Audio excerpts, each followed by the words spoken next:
আয়ুষ কুসুমকে স্ত্রী স্বীকৃতি দেওয়া মাত্রই এবার কুসুমকে চরম অপমানের শিকার হতে হলো দেবলীনার কাছে। হ্যাঁ বন্ধুরা, ভিডিওতে লাইক দিয়ে দেখতে থাকুন। যে মুহূর্তে কিনা দেবলীনা হাততালি দিয়ে বলতে থাকছে ওয়ান্ডারফুল ওয়ান্ডারফুল, সত্যি কুসুম তুমি এই পর্যন্ত যা যা কিছু তুমি ঈশ্বরের কাছে প্রার্থনা করেছো তুমি এখন পর্যন্ত সব কিছুই পেয়েছো, এবং শেষমেশ কিনা আয়ুষকে তুমি ঈশ্বরের কাছে চেয়েছিলে সেটাও ঈশ্বর তোমাকে দিয়ে দিল। সত্যি তোমার প্ল্যানিং প্লটিংকে সত্যি মানতে হবে। তুমি কী জাদু জানো বলো তো, আমাকেও পারলে একটু শিখিয়ে দিও তো।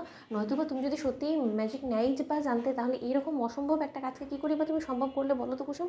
যেখানে কিনা আয়ুষ্মান গাঙ্গুলিকে টলানো এতটা সহজ না বলে আয়ুষ্মান গাঙ্গুলির মা ইন্দ্রাণী গাঙ্গুলি বলে বেড়ায়, এবং ইন্দ্রাণী গাঙ্গুলি যেখানে কিনা স্বপ্ন বুনে বসে আছে যে তার ছেলে বিয়ে গোটা চন্দননগর দেখবে জাঁকজমকপূর্ণ একটা বিয়ে হবে, সেখানে কিনা এরকম সাদামাটাভাবে এরকম একটা পরিস্থিতির মধ্যে তুমি বিয়ে করে বসলে আয়ুষ্মান গাঙ্গুলি। তুমি ভুলে যাও না তোমার আইডেন্টিটিটা ঠিক কী। তোমার আইডেন্টিটি তুমি ইন্দ্রাণী গাঙ্গুলির ছেলে, গাঙ্গুলি গ্রুপ অফ কোম্পানিজের সিইও, এবং সিইও হয়ে সামান্য একটা ড্রাইভারের মেয়ে, একটা কাজের মেয়েকে তুমি বিয়ে করলে, তাও আবার যে কিনা অন্তঃসত্ত্বা ছি ছি ছি।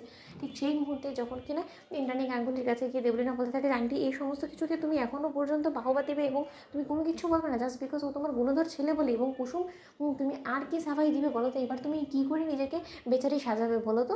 ঠিক সেই মুহূর্তে কুসুম যখন বলতে থাকে যে দোহাই লাগে দেবলীনা ম্যাডাম, আপনি আমাকে আর অপমান করবেন না, এখনও পর্যন্ত অনেক কিছু আমি সহ্য করে গিয়েছি, সব কিছু মুখ বুঝে আমি ভেবেছিলাম হয়তো বা সময় আসা মাত্র সকলের প্রশ্নে আমি উত্তর দিয়ে দেবো, কিন্তু এখন দেখতে পাচ্ছি যে না, ঈশ্বর কোনো কিছুই আমার চাহিদা মাফিক করেনি। আমার জীবনে একের পর এক অগ্নি পরীক্ষায় আমাকে জীবনের শেষ নিঃশ্বাস পর্যন্ত দিয়ে যেতে হবে।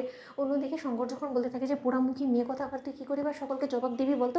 তুই কি আর জবাব দেওয়ার মতন মুখ রেখেছিস? তোর লজ্জা করো না এই সমস্ত নোংরামো করার আগে? কার আর সন্তান তুই নিজের গর্ভে নিয়ে ঘুরছিস সেটাই তো এখন পর্যন্ত তুই ঠিক করে বলে উঠতে পারছিস না, তুই আবার বড় বড় কথা বলছিস। ঠিক সেই মুহূর্তে আয়ুষ যখন বলতে থাকে যে 1 মিনিট শঙ্কর কাকা, দেবলীনা তোমাদের সকলকে একটা কথা সুস্পষ্ট করে বলে দিচ্ছি, যে কারণে আমি কুসুমকে রক্ষা করেছি এবং বাঁচানোর জন্য আমি যে কারণে কুসুমের সিঁথিতে সিঁদুর পরেছি সেটা খুব শীঘ্রই সকলের সামনে চলে আসবে, এবং কুসুম যে কারো সন্তান নিজের গর্ভে ধারণ করছে না সেটাও সুস্পষ্ট হয়ে যাবে, এবং এই সামান্য একটা কাগজ কোনোভাবেই নির্ধারণ করে দিতে পারে না কুসুমের চরিত্র। কারণ আমি খুব ভালো করে জানি, কেউ বিশ্বাস করুক বা না করুক, কুসুম একদম স্বচ্ছ, এবং কুসুমের চরিত্রে কেউ আর কোনো রকম কোনো দাগ লাগাতে পারবে না, এবং তার জন্যই কিন্তু আমি কুসুমকে আমার স্ত্রী হওয়ার স্বীকৃতি দিয়েছি, এবং আমি ভবিষ্যতে আশা করব যে কেউ কুসুমের চরিত্র নিয়ে আর নোংরা মন্তব্য করার সাহস করবে না। ঠিক সেই মুহূর্তে রাতুল বলতে থাকে যে আয়ুষ স্যার আপনি কতজনের মুখ ধরবেন বলুন তো, যে কিনা আমার সঙ্গে প্রতারণা করেছে, যার প্রতারণার শিকার আমি হয়েছি, তাকে আমি এত সহজে কী করি বা ছেড়ে দিতে পারি বলুন তো।